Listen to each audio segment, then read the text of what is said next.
பார்க்கலாம் வாங்க வீடியோக்குள்ளே போகலாம். ரவா கிச்சடி பண்ணுறதுக்கு முதல்ல பேன் அடுப்பில் வச்சு 1/2 டீஸ்பூன் அளவுக்கு நெய் ஊற்றிக்கலாம். அதிலே 1 கப் அளவுக்கு ரவை எடுத்து வச்சுருக்கிறேன். அதை வறுத்து எடுத்துக்கலாம். ரவை வறுக்கும்போது ஃப்ளேம் சிம்மிலே இருக்கட்டும். ஒரு 2 மினிட்ஸ் நம்ம வறுத்துக்கலாம். லேசாக செவக்க வறுக்கணும். இப்போ ரவை வறுத்தாச்சு.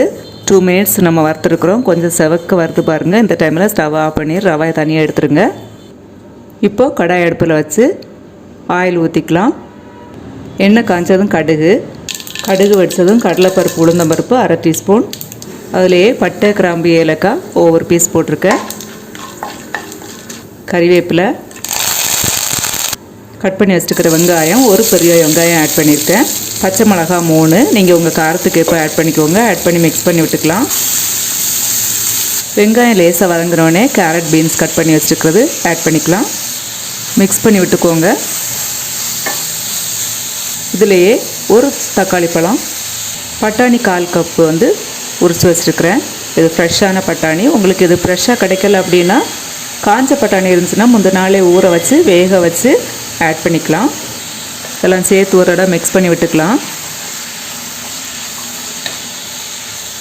இதில் இப்போது இஞ்சி பூண்டு பேஸ்ட்டு 1/2 டீஸ்பூன், மஞ்சள் தூள் 1/4 டீஸ்பூன், உப்பு தேவையான அளவு எல்லாமே மிக்ஸ் பண்ணி விட்டுக்கலாம். காய் வேகணும். மிக்ஸ் பண்ணி விட்டு இப்போ அப்படியே நம்ம கொஞ்சம் தண்ணி ஊற்றி வேக வைக்கணும். இப்போது 2 நிமிஷம் வதக்குனதுக்கப்புறமா ரவை வேகிறதுக்கு தேவையான தண்ணி சேர்த்துக்கலாம். நான் 1 கப்பு ரவை எடுத்துருந்தேன். 2 கப்பு தண்ணி சேர்த்துருக்குறேன். கரெக்டாக இருக்கும். இந்த தண்ணி கொதிக்கணும். கொதிச்சதுக்கப்புறம் தான் ரவை சேர்க்கணும். இப்போ பாருங்கள், தண்ணி நமக்கு கொதிச்சிருச்சு. இப்போ ரவையை நம்ம கொஞ்சம் கொஞ்சமாக அந்த வறுத்து வச்சுருக்கிற ரவையை கொஞ்சம் கொஞ்சமாக ஆட் பண்ணி நம்ம மிக்ஸ் பண்ணி விட்டுக்கணும்.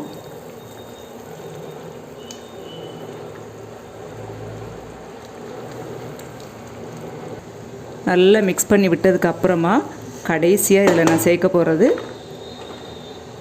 கேஷ்யூ நட்ஸ் நெய்யிலே வறுத்து வச்சுருக்கிறேன். அதை ஆட் பண்ணி மிக்ஸ் பண்ணி விட்டுக்கலாம். அது கூடவே ஒரு 1/2 டீஸ்பூன் நெய் சேர்த்துக்கிறேன். கொஞ்சமாக மல்லித்தழை சேர்த்துக்கலாம். அவ்வளோதாங்க.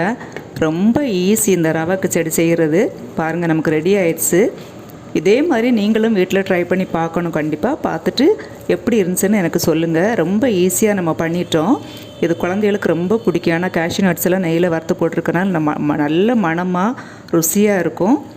இது நீங்கள் ஈவினிங் நைட்டு டின்னருக்கும் நீங்கள் பண்ணிக்கலாம். மார்னிங் டிஃபனுக்கும் நீங்கள் பண்ணிக்கலாம்.